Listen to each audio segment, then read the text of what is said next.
All right, so I guess. Cool. So we'll call the meeting to order. It is 1 o'clock, 1 p.m. and the date is September 18th, Sunday, September 18th. We'll try to go through this quickly so you guys get back to your day.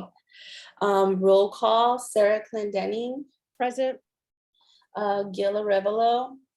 Present. Selena Ortega, present. We'll cue in Ezmeralda if she comes in. It says she's not going to be able to make it. She's at work. Oh, got it. Okay. So then moving on to item number 3, non-agenda public comment. Doesn't look like anyone else is here. Uh-oh. Shocking. Okay. There's only the 3 of us here. Yeah. Nobody else out there. Let me Okay. see. All right. Moving on to item number 4, community and board announcements. Does anybody have any announcements? Just about the election stuff. Yeah, like the elections or like, yeah. I have to say, yeah, so some of the candidates are having meet and greets today around in Lincoln Heights. I shouldn't name names, but and then we've had I know that we hosted the CD1 candidate debate, but some neighborhood councils are organizing the candidate debates for the mayor right now. Yeah.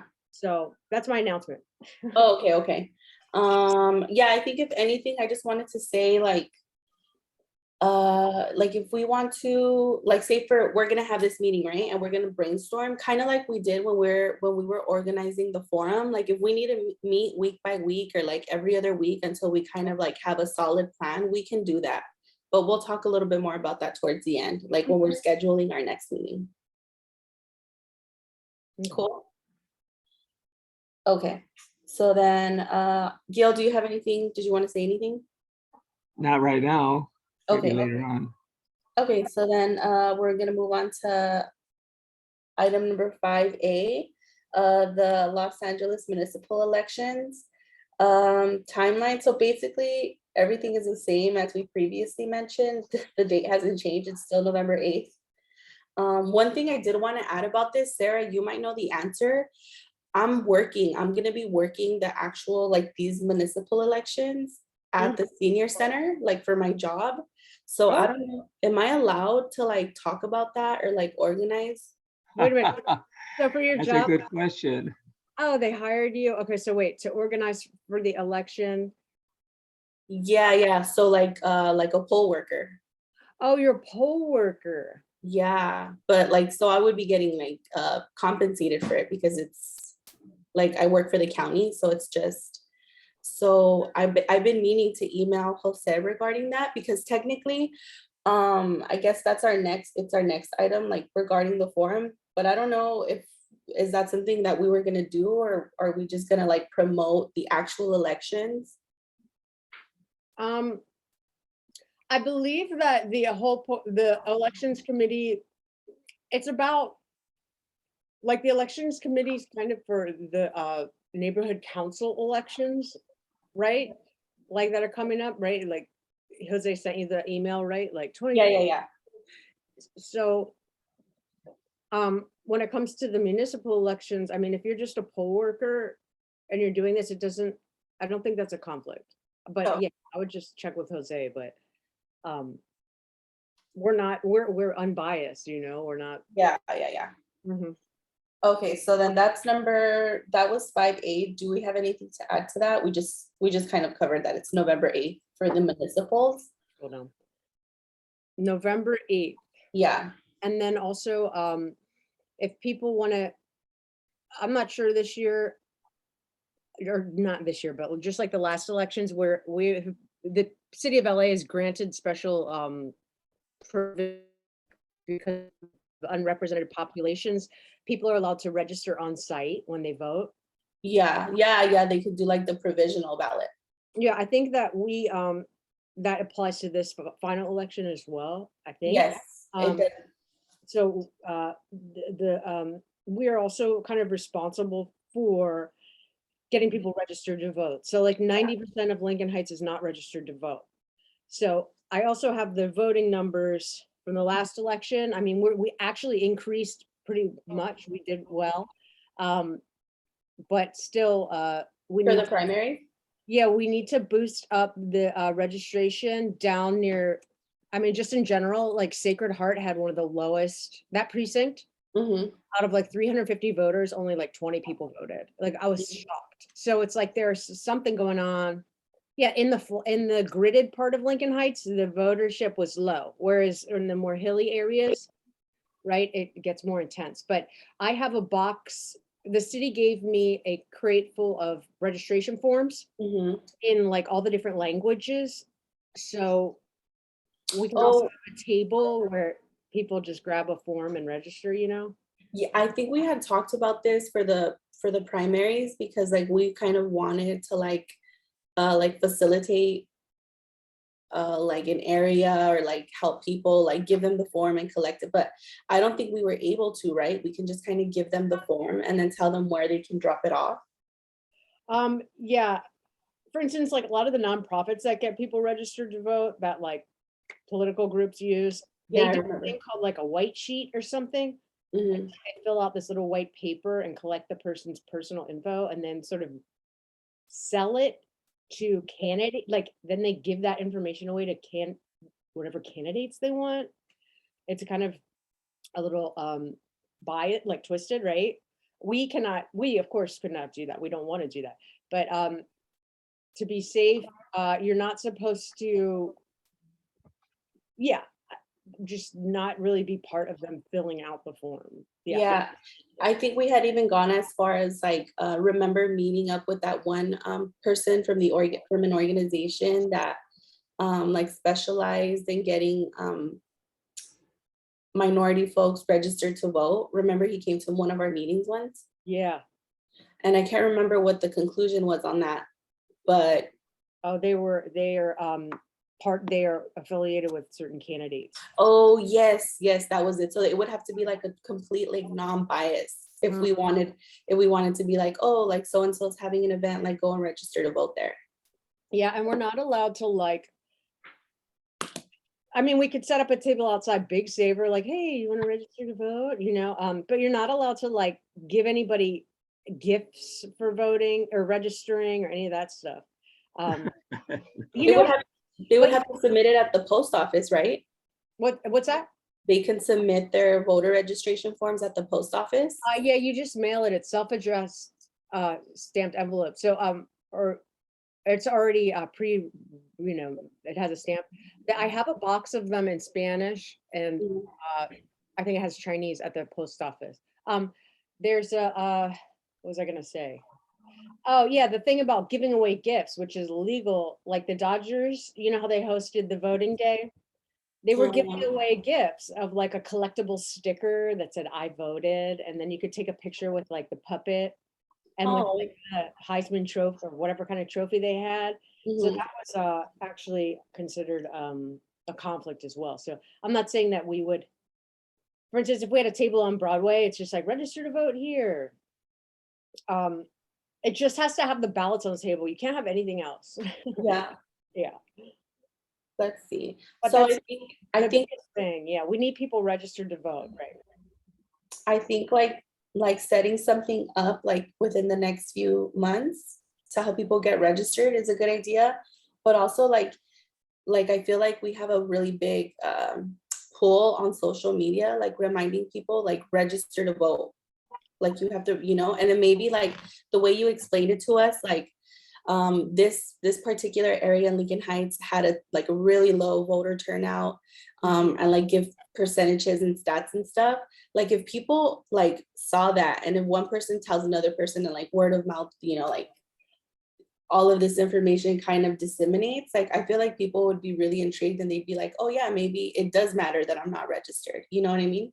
Yeah, I mean, a lot of people don't want to register to vote because they think it signs them up for jury duty, but it's not true. Like, Really? yeah, that's what I was getting. A lot of people saying that if you get like CalFresh or Medi-Cal, right?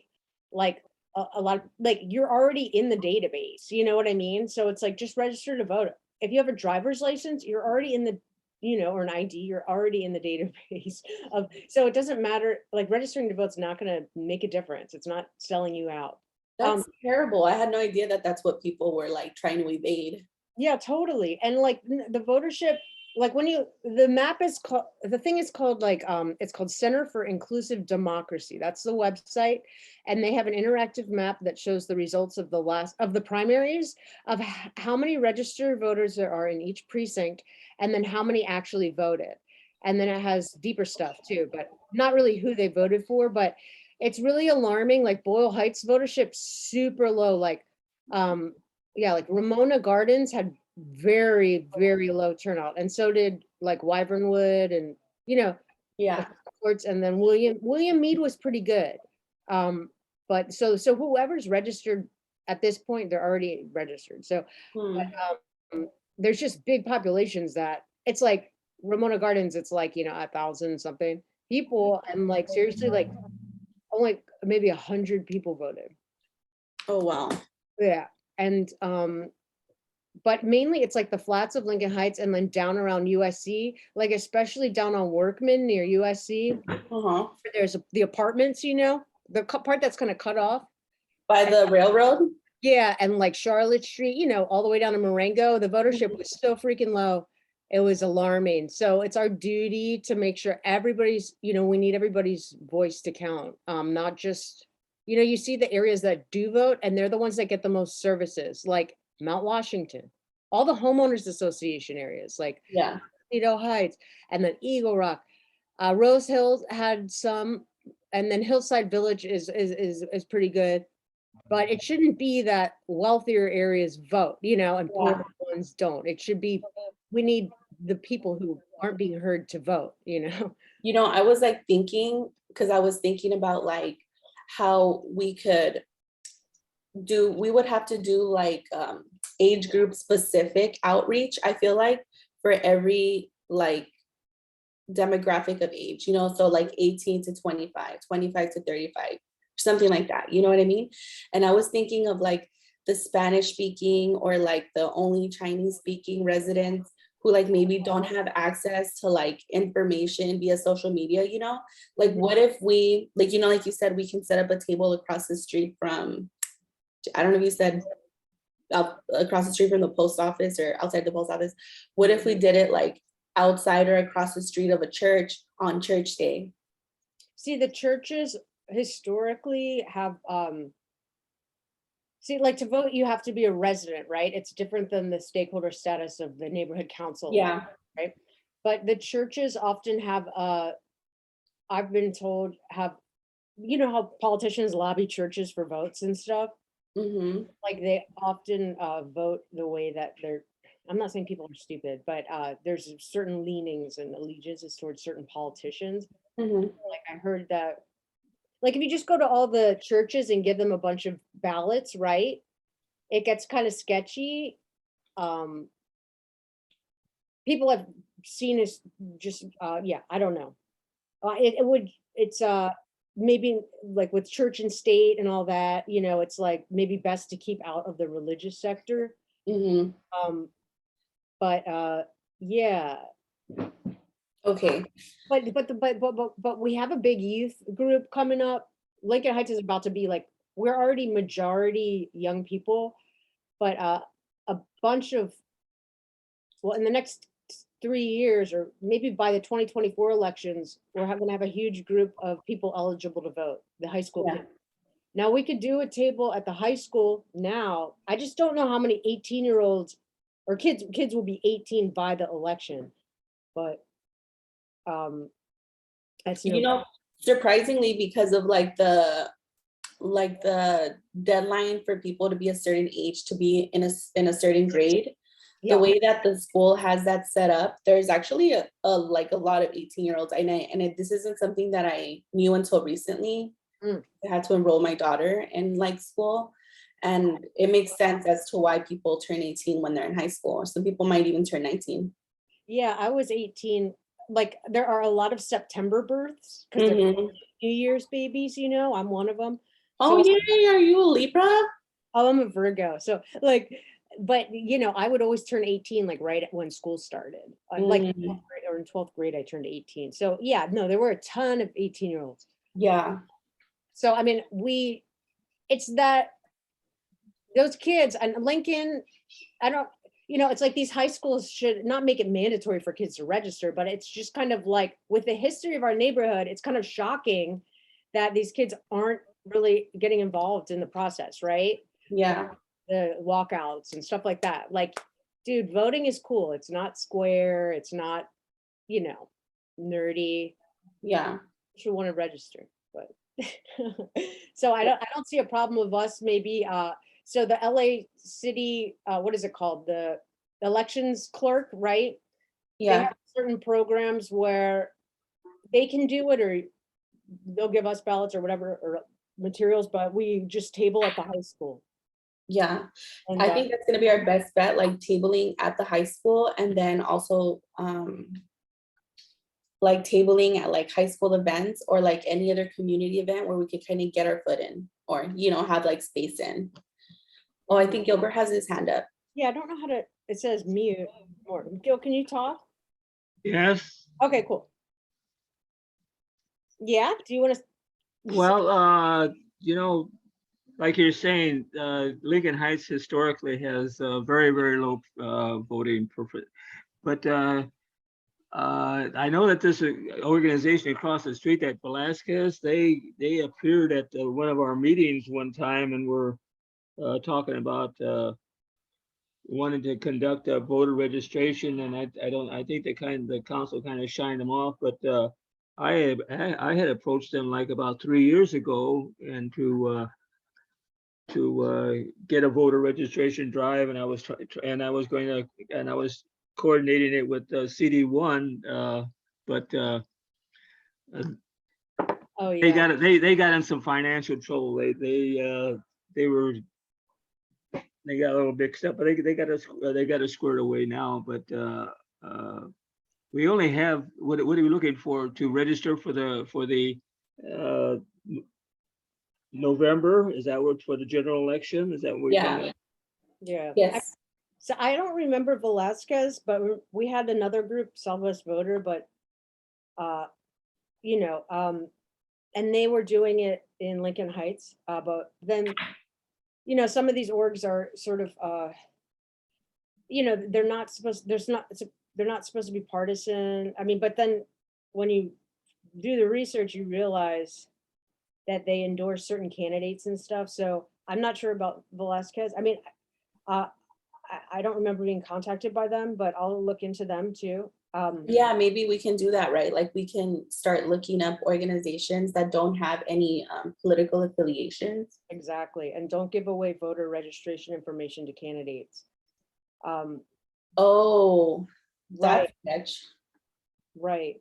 And I mean, there are a lot, right? We were talking about like rock the vote or like whatever, having a, but the kids are the millennials or whatever that age group is, that's now like 18 to 24. Mhm. The turnout was super low.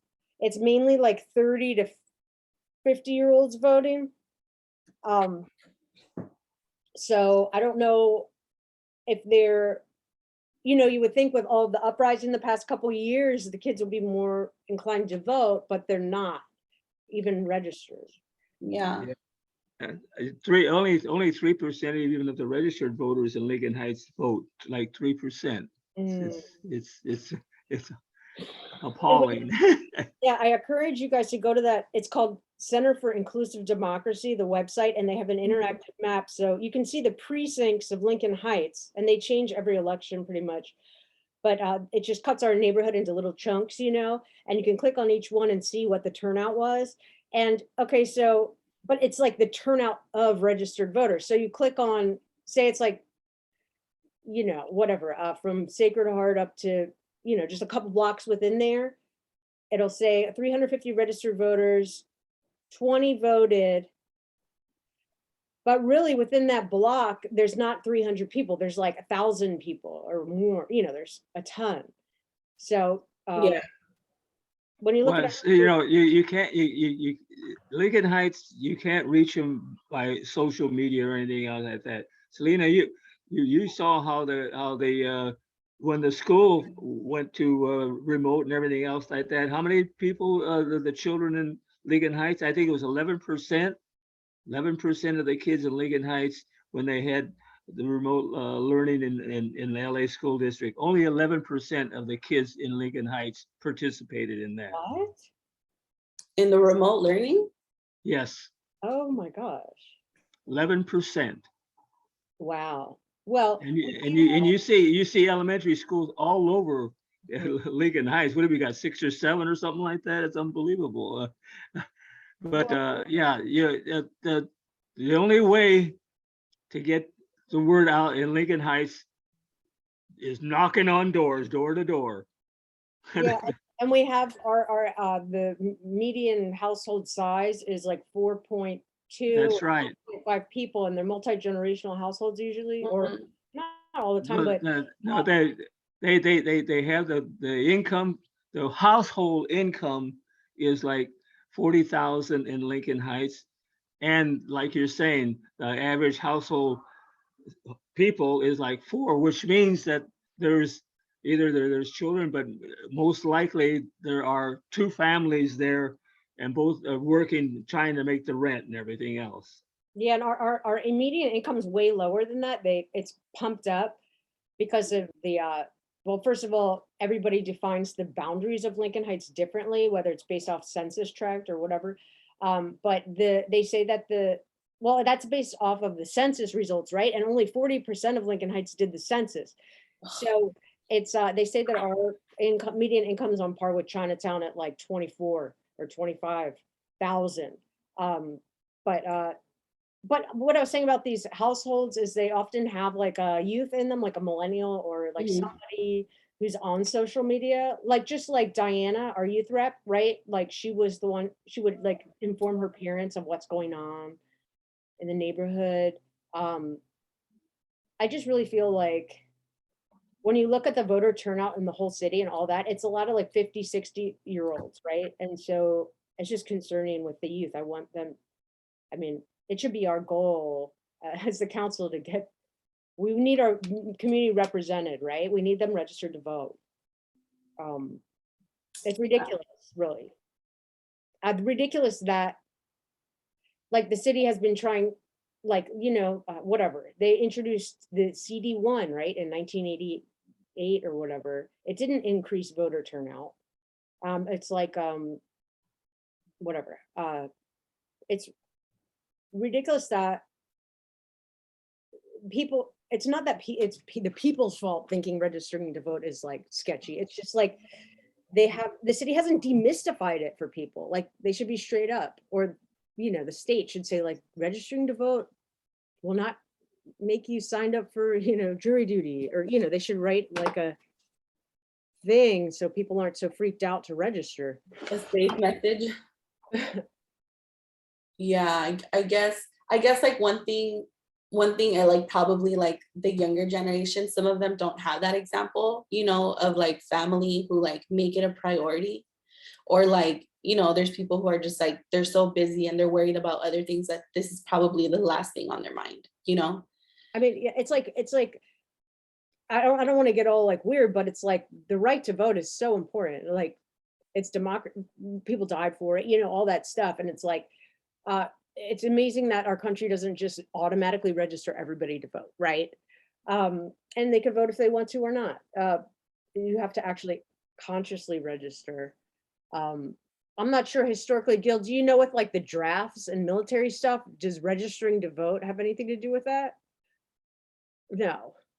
So it's not like you're going to be drafted to the war.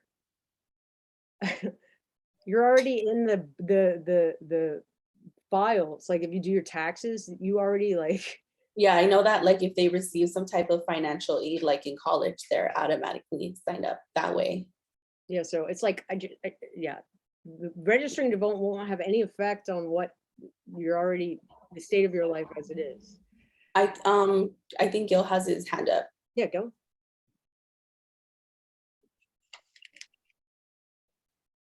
Oh. Can you talk, Gil?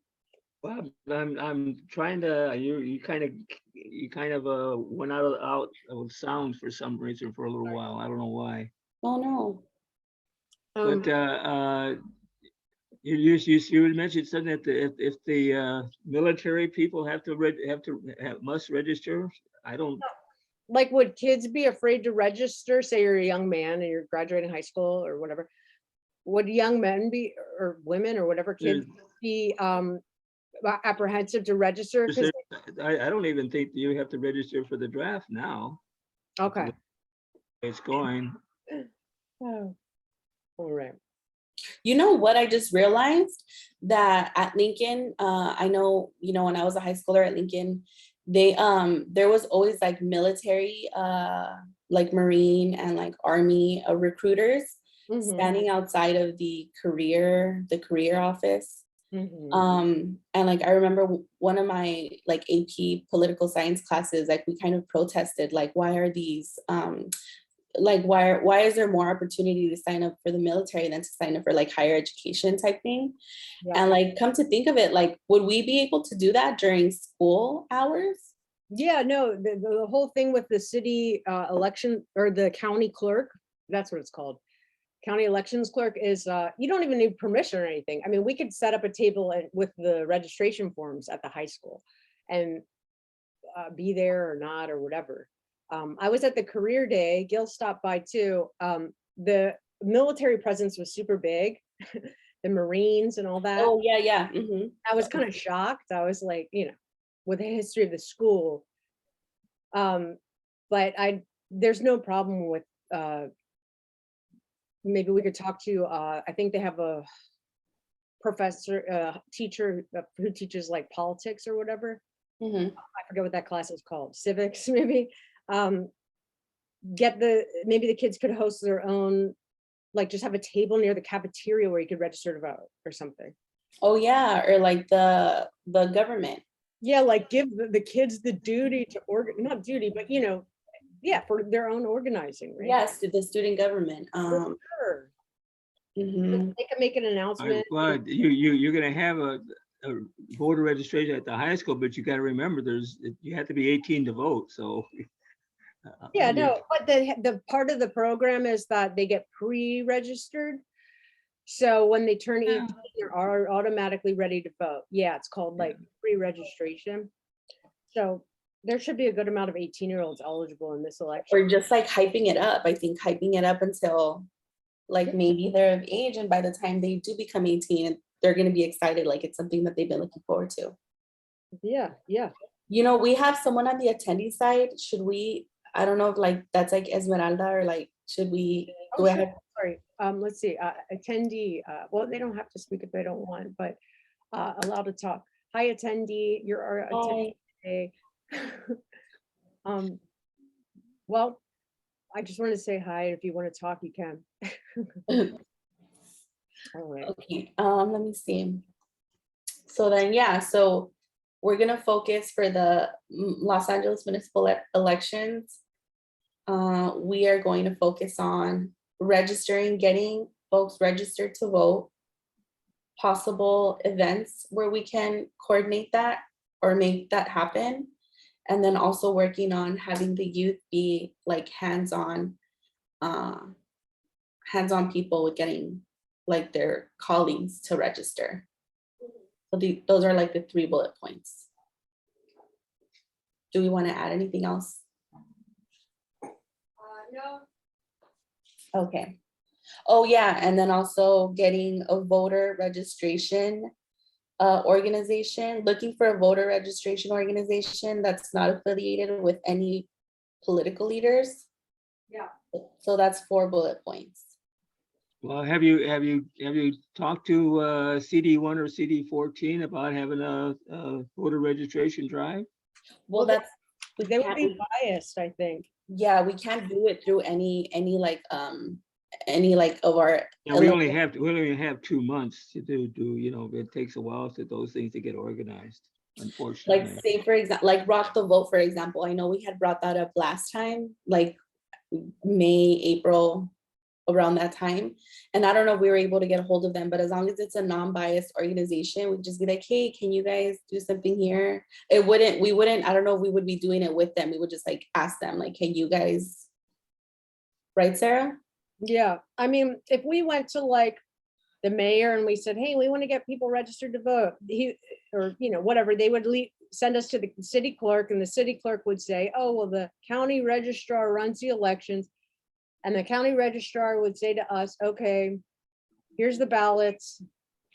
This is how you do it, because they do have a protocol. For, you know, like we said, would have a table with the forms and the people can take them, but there are certain things you can do, like you can have a translator, right, or whatever. But so we've done all the protocols so far. So we have the forms. The county clerk would tell us about the high school program or whatever they have. So we already kind of, so if we went to like the council district for help, it's like, that's when you get kind of partisan, you know, it's just not so neutral, you know? Because they're affiliated with a, you know, an org or Democrat Republican, so there's going to be inherent bias in the. And come to think about it, like the county should really maybe focus on allocating funds to like the like registering of people. Well, Like literally, the city clerk, like I went to the library, right? Mhm. I'm eating an apple.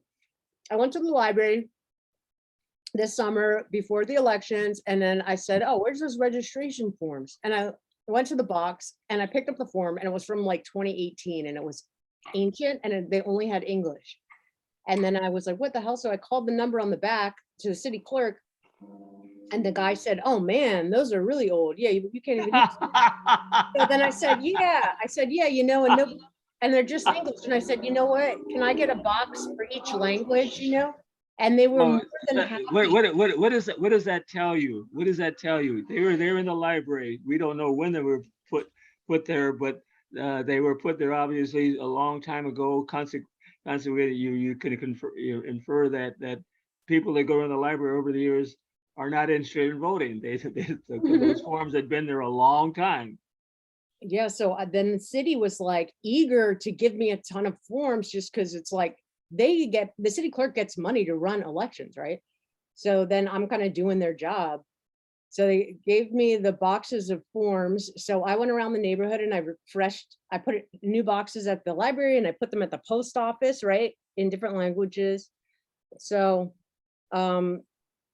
yeah, it's that the city clerk, I mean, I don't know, maybe this is like the county's responsibility, because it's like It is. Their responsibilities. It is. And, you know, they put so much time and attention into like the actual elections. Mhm. And actually, before I forget to mention, like the elections are on the 8th, but the days before, like the 4 days before that, they're also going to be taking in people who want to vote, who don't want to wait until the 8th. Oh, Yeah, like okay. that's Saturday, Sunday, and Monday, because the 8th is on a Tuesday. People are able to go in and vote before the 8th. Okay, yeah, cool. Yeah, I guess they're doing that thing because they're giving us more time, right? And probably on-site registration, right? Mhm. Okay. Well, what were you saying about people are waiting to register, but isn't it you're to register to vote, you have to be living in the county at least 30 days. Oh, you mean talking about teenagers at the high school and the pre-enrollment? No, Oh. I thought you were saying that people were waiting to register to vote and would vote and would register right at the last minute. No, yeah, you can register to vote at the voting place, just like at the primaries, because there's not with the county or state or whatever, with certain areas and cities that have where people aren't represented so well or whatever, and they're low income, they change the rules. So there's like there's multiple days to vote, right? And then you can register at the site when you vote, which it's kind of like whatever their making up for inequity, I would say. Hmm. So, right. Okay. Okay. So do we have, so in terms of that, we highlighted the 4 bullet points for 5A. Do we have anything else we want to add to that before we move on to 5B? Nope. No, okay.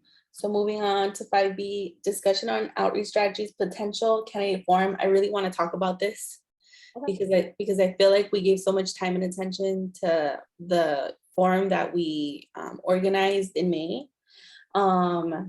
And I don't know if you guys want to organize a forum. I personally don't, because I want to focus on the neighborhood council elections. I think it would be maybe a smart move for us to focus on like what we were discussing previously, like getting people registered to vote. What do you guys think? I think that we kind of went above and beyond with the CD1 candidate forum. And I know that other neighborhood councils are already having these, it's not just mayoral, well, yeah, they're having mayoral ones. The controller and stuff? Yeah, but we have the city controller, we have other guys, and all the candidates. I don't know, I mean, Chinatown, it would be interesting if another one of the neighborhoods had one. Maybe, I mean, we could have one, but we're kind of running ourselves thin, I think. Yeah, like because everything is just back to back, you know, like I don't want us to bite off more than we can chew. We would have to start doing it right now. I mean, the election's like, right? Because it takes 1 month for them to process it. Yeah, like we want to, I mean, we can also do something, it doesn't have to be in person, it could be like in, like on Zoom. Or like we can have, like we had, like when we were organizing the first candidate forum for our council member, we also discussed like having time during our meetings dedicated to people who want to come and introduce themselves. Like that's like not quite a candidate forum, but it's a time and space where people could come and say like, hey, I'm running for so-and-so, and you know, this is why I'd like your vote type of thing. You know what I mean? Yeah, I mean, it would be like the mayor, the city controller, who else? Then it will be above that, it would be like any of the judges. And Yeah, the I mean, congressmen. yeah. Objectively, like like Lincoln Heights is half CD1, half CD14 now, and CD14 elections not till 2024. Mhm. Like our community can't vote for other council districts or anything, so the voting would be for, yeah, higher up than that, or if there's a hierarchy. I don't know how, whatever, like we have these council elections, right? Neighborhood council elections. I just feel maybe there's a crunch right now. Yeah, that's how I feel too. Like we haven't really started up our events committee so much yet. We haven't had any events and stuff.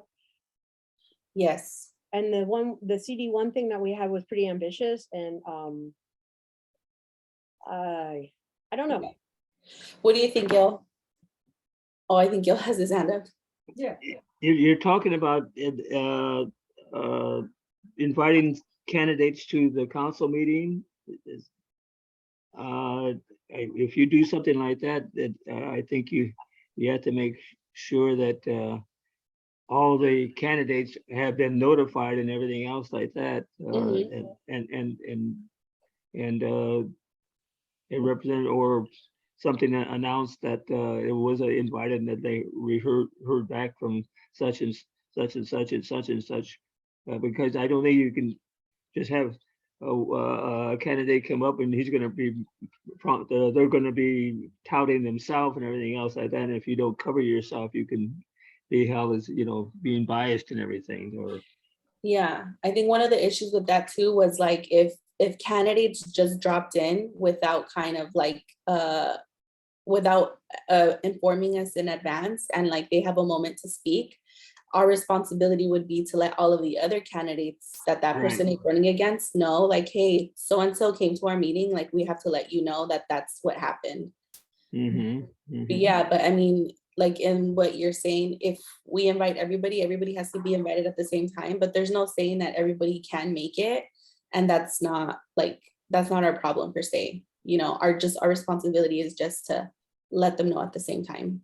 Like, for instance, a general board meeting would not host a candidate debate. A debate would be an elections committee meeting or a special, so it would be something separate.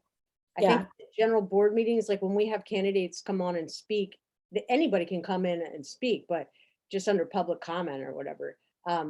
We could technically invite, like the mayoral candidates, right? Both of them just to speak for a couple minutes. They have the option to come and speak, but we have to give them the same amount of time. Mhm. And that would just be on a general board. I mean, it's not, I don't know. Yeah, I feel like people should, general boards aren't, they're not, that's not for that, you know? yeah. Okay, so maybe we can just like right now focus on the registration aspect of this election. And then if like something comes up and we want to plan something, we can, but we'll lean more towards no. Okay. Okay. So does anybody have anything else to add to 5B? Gil, did you not put your hand down, or are you raising your hand again? No, my hand's not up, is it? Oh, yeah, it's still up. I'm Okay. sorry. I That's never okay. lowered it. I No never worries. lowered it. So we'll move on to 5C, neighborhood council elections for the 2023 election. So we're Region 8. Finally, the city clerk's office now has the handbook out. You can find that at city clerk's, here, let me see, I have it open here. They didn't have this up the last time I looked. So cityclerk.alleycity.org. And then you just type in 2023 neighborhood council elections. And on that page, you have the 2023 neighborhood council regional election schedule, the timeline, and then the 2023 election handbook. So we're set to have our elections on May 20th, which is a Saturday. We're doing hybrid, in-person and mail-in, and they're also doing curbside for persons with disability who would like to mail in person the day of at the voting location. I don't think that's something that they've done in the past. Are they doing mail-in ballot by default, just like in the primaries? Oh, Oh, wait, sorry, that would be, sorry, I'm thinking about, sorry, this is neighborhood council elections. I'm Yeah. assuming, since we're not back to in-person meetings, you know what I mean? I'm thinking they're gonna have both mail-in and in-person voting, no? Yeah, it's hybrid. Okay. I think everybody's gonna get a ballot in the mail, and if they don't submit it, then they have the option of going in person. Do they have to request, just like with the elections last year? I'm assuming. Okay, yeah, Request the ballot, right?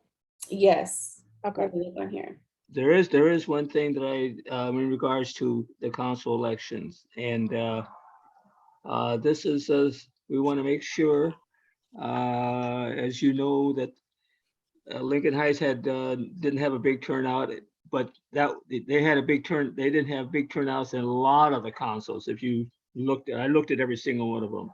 I looked at them at the comparative chart, and Lincoln Heights had an increase of 425%. So the previous election in 2019 had 42 votes. And then this Yeah. election had like 200 votes or Mhm. something, Huge.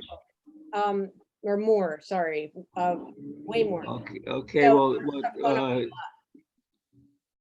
what the city clerk was saying, though, they did such a tremendous job and everything else like that, and I don't agree. One of It's on Empower LA. They have the one of the biggest thing that and it's because once again it's because Lincoln Heights residents that are not used to being online and doing things online or anything like that, but there was nothing in the when you went to sign up in that Lincoln Heights was one of several that required proof of residency and everything. That's one of the things that that's in our bylaws. Right. Consequently, there was a number of people that went online supposedly and signed up, but they did not follow through and go all the way through. You had to have proof of residency, and then you were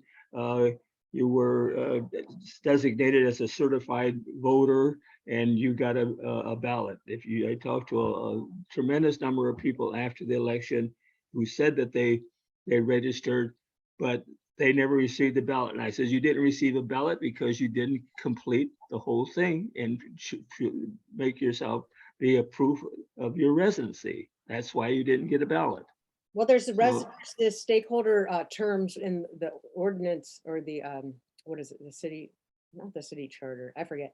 But it's like, there's stakeholder qualifications, right? Like if you belong to a church or community org, and then the other ones if you live there. So with our election, 100 of the ballots were returned.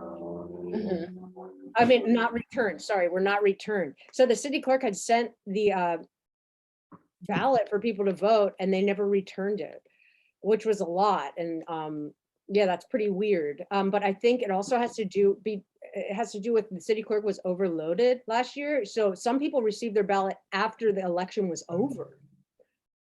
Oh, yeah.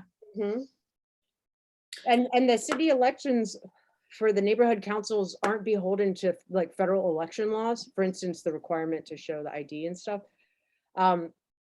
So with any like they run by their own law, right? So it's not a real sort of federal election, but it has its own set of disqualifiers too. Yeah. I'm looking at page 17 from the handbook, where it says vote by mail operations. And it says here that stakeholders interested in voting by mail must complete a vote by mail application through the online portal or a paper application. The city clerk will use this form to determine voters' eligibility and issue a ballot to the voter. So people have to register to do it by mail. And then those are the people who are going to be getting the ballots by mail. And then so anybody else who's not can go to the actual polling location the day of voting. And this year they can self-attest or provide their stakeholder verification. And all of that information is on page 17 of the handout. And then also with vacancies, so with our 8 vacancies on the board, they can only be filled up until 60 weeks before this new election. 45 days. So they have so anybody who wants to be a candidate, they can start filing for their candidacy 120 days before the election, up to 45 days before. So that would be 45 days before May 20th, which would be April. Here, let me do this math here. How many days are there in April?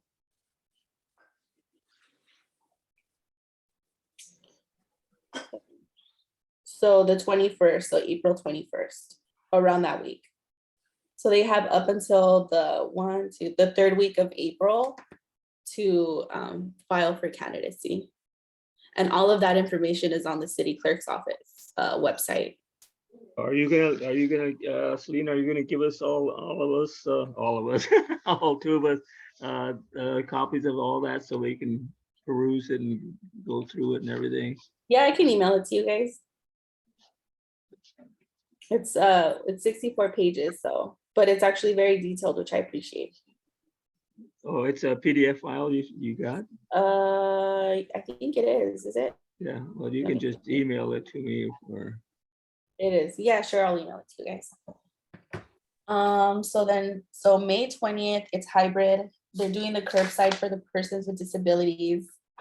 Candidacy opens 120 days before and ends 45 days before.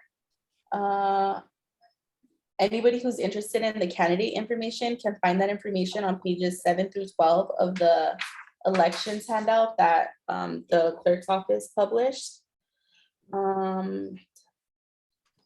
So when is our election? When is the May 20th. May 20?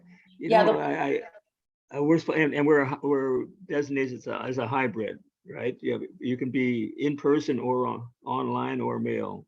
Yeah, so anybody who wants to do it through the mail would have to go to the city clerk's website and fill out a vote by mail application.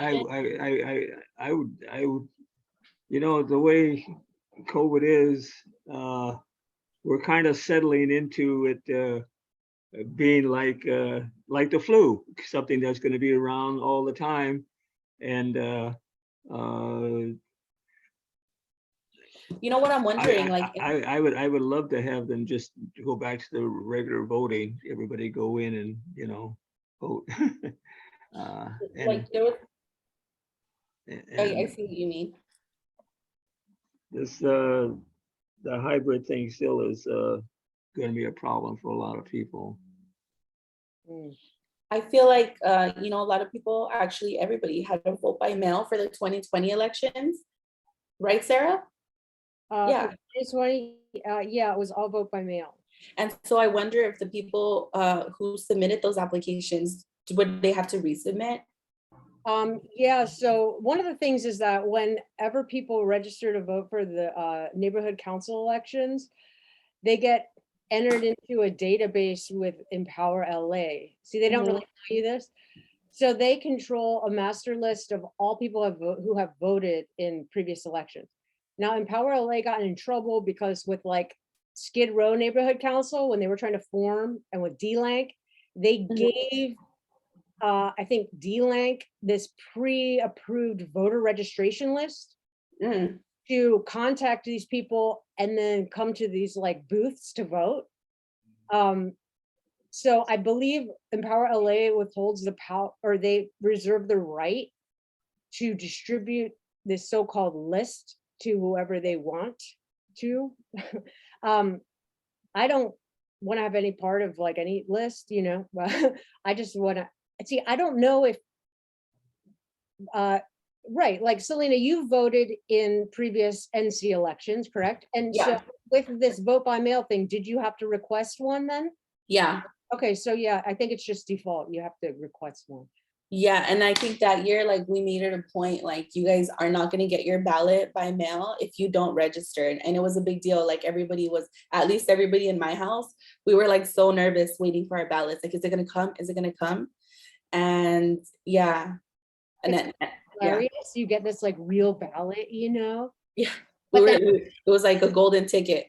They're down like across from the Denny's, like counting these ballots, you know, and it's basically like 3 people in a room, you know, doing the stakeholder qualifications. Like for instance, Venice NC, their voter turnout was super high. It's all based on the stakeholder self validation or whatever. Like Elysian Valley, you don't have to be, or you don't have to show your ID, right? That's in their bio. Yeah. So, but it doesn't, like in some places it increases voter turnout. Like you get all these like real estate guys or stakeholder people. Yeah. But I think with the ID thing in Lincoln Heights, it's bad because like our undocumented population and then our unhoused population, it makes it very difficult. If you're undocumented, yeah, right, you can't vote. Well, I don't think the ID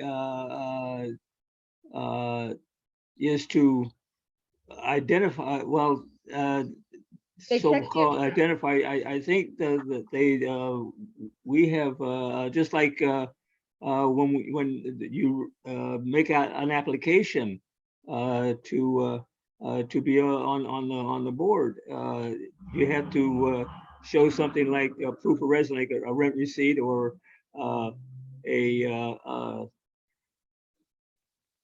bill, the water bill or something like that. That's just so that you're.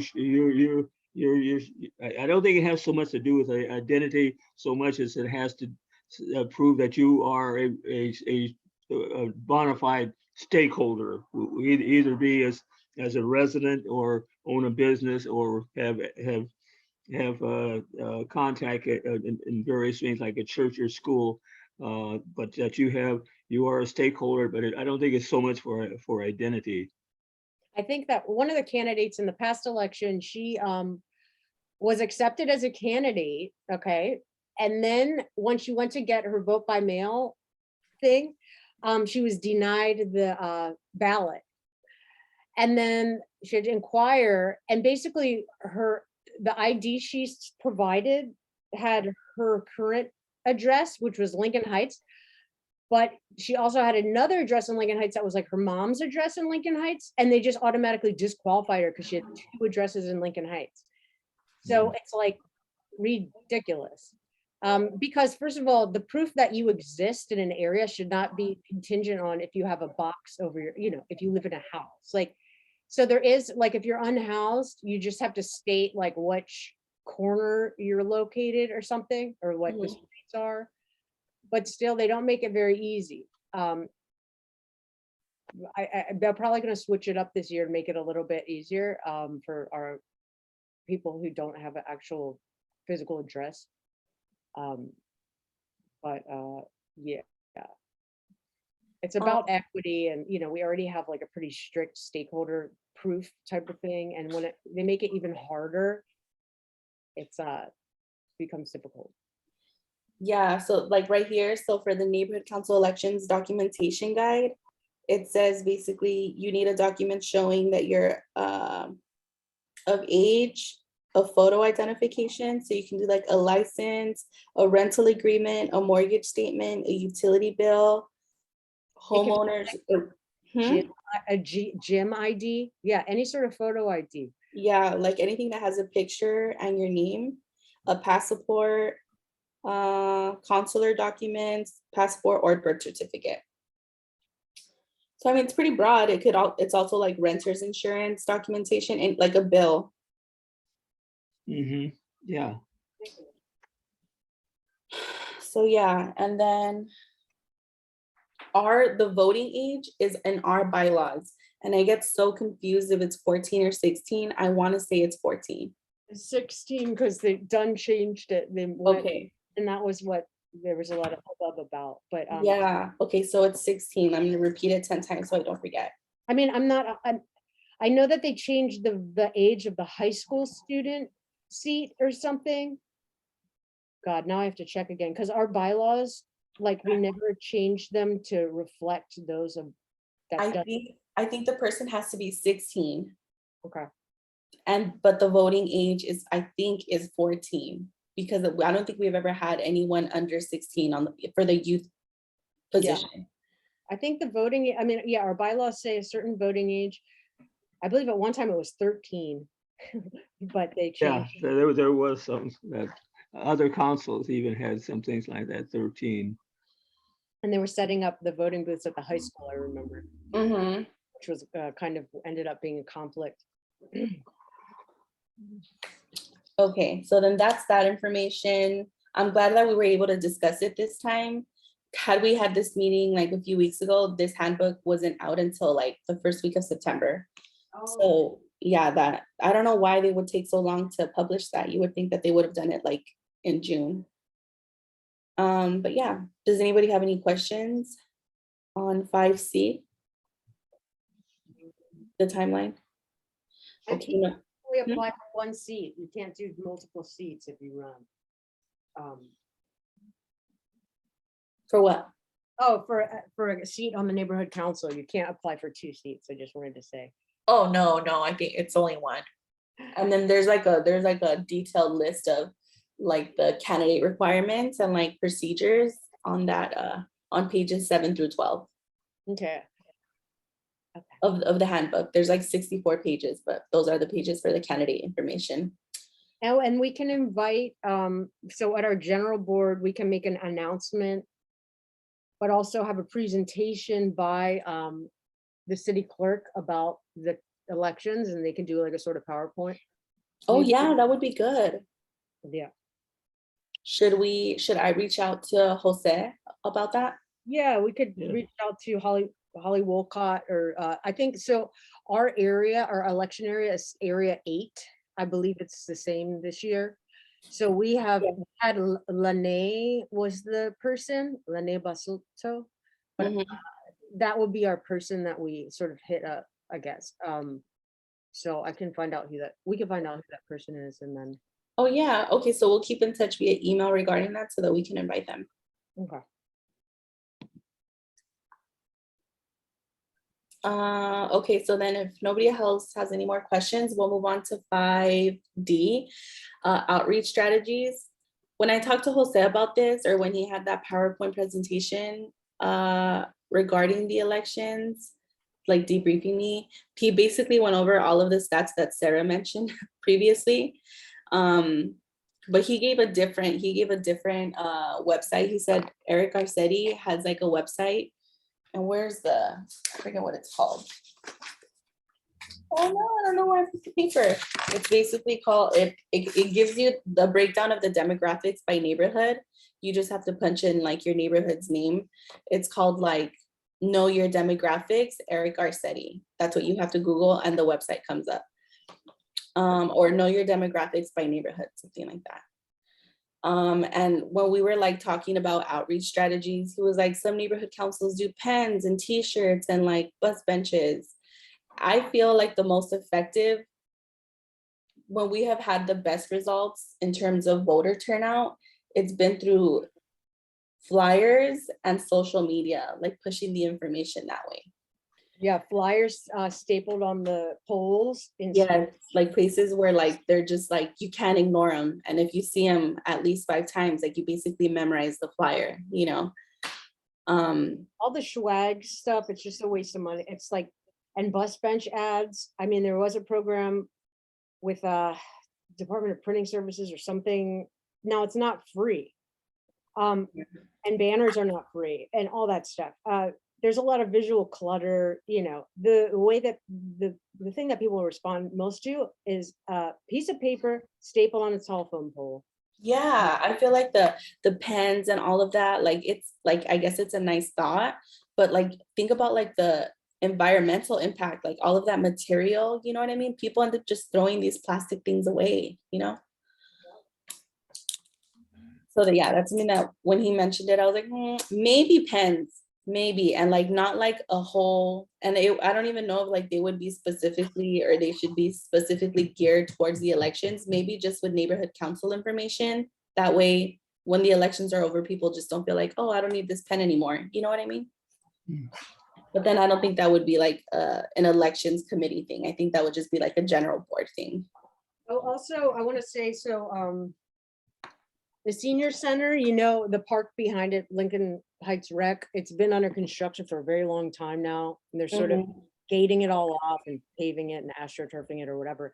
Now they're probably going to have like a grand unveiling probably in the next couple months. So in people's collective consciousness, you know, the senior center is not a utilized space anyway, really. Or for instance, you can't just go in there and use a bathroom or anything. We have to sort of let people, you know, it might be good if there is some sort of event unveiling the new park that we could be there tabling and say, hey, like, you know, this is where the council is going to be meeting in the future, or this is where you vote, you know, people make the connection, you know? Yeah, I see. Who would we contact if we wanted to know when that was going to happen, that unveiling? It'll be Sugio or Parks and Rec. We there are some signs of that were made up, but who knows where they are? Oh yeah, we had a banner up, right? Yeah. So yeah, no, people who voted in the primaries, it seemed like a lot of people never voted before. I mean, my voter place, they send me all the way up to the Audubon Center. Where? Like Deb's Park. And I'm down here, you know, I'm at like Rite Aid or whatever. So, but it seemed like a lot of people at the primary election were like, wow, I've never been in this place before, the senior center. Oh, Oh, what? really? You can vote so easily. Well, it's been closed for 2 years, 2.5 years now anyway, right? Well, now that you mention it, I did see when I was there voting, I did see a lot of like unfamiliar faces. Hmm. So that means that votership maybe has increased. See, I wish we had that data so we could see, you know, what it was like in years past. Now, this was just our primaries, the last election. So, for instance, with the last CD1 race, that actually went to the final election, right? Yeah, so, Yeah, for CD1. yeah. And I think there was another council district that also had only 2 members. Mhm. And I think the person who won was like Hugo something. I don't know. I'm not sure if he won or not, but I think we were the only one that, what was it called? Didn't have a runoff or whatever. yeah. But a lot of half of the council districts are up for vote, and then the other half are up for vote in 2024. Mhm. Yeah, Maybe like for this, we can, since we're not gonna focus on like merchandise or anything, we can work on getting like a flyer going with like the date of when it's happening, the location, and then We have like, sorry. mhm. We have to make sure that people know, like, just because they registered to vote in the real elections, that, you know, federal or whatever, This is different. right, that the neighborhood council elections are totally different. So you have to register like again, you know what I mean? Or Mhm. yeah, so it's, see, that's a lot of the confusion with neighborhood council elections. People are like, well, I'm already registered to vote. Yeah, And I have to be like, no, it's not, you know, really. or they're gonna be like, oh, I already went to vote in June. And Exactly. yeah, Because I mean, how many times do you get asked to go out and vote? You know, it's like the neighborhood council thing's kind of a fluke. It exists outside of the system. So we have to get people to know, like, hey, no, this is a local election, you know, not a, Yeah. you know, yeah. yeah, maybe we can put that distinction on the flyer too. Yeah. Location, open seats, like voting day, which is like May 20th. I'm sorry. Yes, May 20th. That's around Easter time, right? I think Easter's in April. Okay. I could be Are wrong. we ready to wind this up? I have to go back to work. I'm Okay. sorry. Yes, okay. So then maybe we'll ask the board if they have anything else they want to add to the flyer, and if not, we'll just get started on a flyer. Okay, cool. Okay. Okay, so if nobody has anything else to add to 5C, sorry, 5D, we're gonna move on to 5E, discussion and possible action on future items. When would you guys like to meet next? Would you guys like to meet every other week or every week? We could just feel it out, right? Yeah, if I'm maybe bi-weekly up until the city election, or the municipal elections maybe, or bi-weekly. let's set it up for the 8th. You guys want to do October 8th? The 8th? Yeah. Do Saturdays or Sundays work better for you guys? Either. Okay, so I'll keep you guys posted on that. Are you okay with that, Gil? Okay, yes. Okay, and so we'll catch up then. All right. Okay, so everyone in favor to adjourn? Adjourn. Aye. Adjourned. Okay, so we're adjourning at 2:09. All right. Okay, thank you guys for coming. Have a nice Sunday. Bye. Bye. Bye. Bye.